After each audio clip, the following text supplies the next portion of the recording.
Pushpa cinema release సందర్భంగా ఈ అల్లు అర్జున్ ఆ సినిమాకి వెళ్ళడం, ఆ తొక్కిసారి జరగడం, అందులో రేవతి అనే ఒక మహిళ చనిపోవడం. ఆమె సినిమా చూడడానికి వచ్చింది, టికెట్ కొనుక్కొని. అల్లు అర్జున్ చూడడానికి రాలేదు. కొడుకు 9 ఏళ్ళ పిల్లాడు, అతని యొక్క చావుతులో ఉన్నాడు. ఆమె మరణం పట్ల సిపిఐ తరఫున ప్రగాఢ సంతాపం తెలియజేస్తూ ఉన్నాను.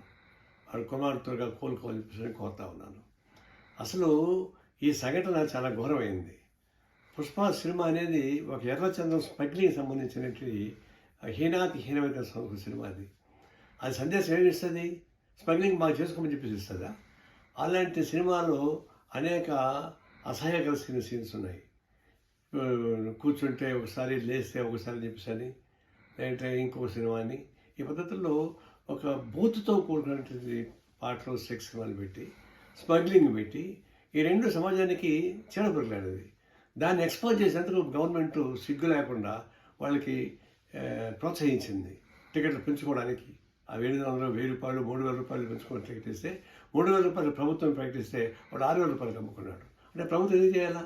అదేమన్నా ఆదర్శమైన సినిమా? అదేమన్నా ఇది జాతి సమాజానికి ఉపయోగపడే సినిమా కాదు కదా. కాబట్టి ప్రభుత్వం వాటి ప్రోత్సహించిన తప్పు. దాన్ని వాళ్ళు ఆ విధంగా చేయకూడదు. రెండవది, ఈ జరిగిన తర్వాత, ఘటన తర్వాత రాజకీయ నాయకులందరూ కూడా ఉత్సాహంగా వాళ్ళ ఇంటికి పోతున్నారు, పరిగెడుతున్నారు. సినిమా థియేటర్స్, యాక్టర్స్ అంటే వాళ్ళకి తప్పదు, ఆ రంగంలో పనిచేస్తారు కాబట్టి. రాజకీయ నాయకుల కింద చీప్ ప్రచారం ఎందుకు జరగాల? ఆ విధంగా ఎందుకు ప్రోత్సహించాలా? ఒక విధంగా అంటే రాజకీయ నాయకులు కూడా నైతిక ప్రవర్తనలు తిరోధకరిస్తూ ఉన్నారు. చాలా బాధపడతా ఉన్నా. అట్లాగనే ఇది ఒక హింసకు కూడినటువంటి సినిమాని ప్రోత్సహించడానికి చేస్తే, అల్లు అరవింద్ లాంటి పెద్ద కుటుంబం అది. అల్లు వాళ్ళ నాన్నగారు శ్రీకాకుళ కమ్యూనిస్టు ఉద్దండుడు, ప్రజాటువంటి కళాకారుడు, సినిమా రంగంలోని పైకి ఆదర్శం చేసేవాడు. ఆ కుటుంబంలో ఇట్లాంటి జరుగుతున్నప్పుడు దాన్ని వాళ్ళు ఏదో అవమానంగా ఫీల్ అయ్యి దాన్ని ప్రోత్సహించాల్సిన అవసరం లేదు. ఇది ఒక విధంగా చెప్పాలంటే ప్రభుత్వం ఇట్లాంటి వైఖరి పైన కఠిన వైఖరి తీసుకోవాల్సింది.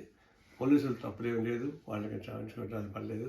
ఇట్లాంటి భవిష్యత్తులో జరగకుండా కావాల్సిన ఏర్పాట్లు అటు సినిమా ప్రేక్షకులు తీసుకోవాలి, సినిమాలో ఉన్న నాయకులు, కళాకారులు తీసుకోవాలి, రాజకీయ నాయకులు తీసుకోవాలి, తర్వాత ప్రగతిశీల కామకులు చర్యలు తీసుకోవాలి.